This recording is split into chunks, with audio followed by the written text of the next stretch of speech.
Orfomosoli, in vetta al Piz Giumella. Vediamo che passa quello dovrebbe essere il Piz de Termin, se non sbaglio. Sì, il Piz de Termin.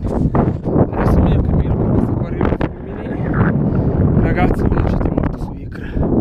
Spero di no. Ci sarà un libro di vetta qua? Cazzarola. Perché se non c'è il libro di vetta non è bella l'avventura. L'avventura non è bella se non c'è la caramella. Sa che non c'è. Ecco. Bello. Ok, saluto a tutti. Saluto alla strega di vetta. Il mio bel libro che gli ho portato. Ciao a tutti. Igor Fumasoli.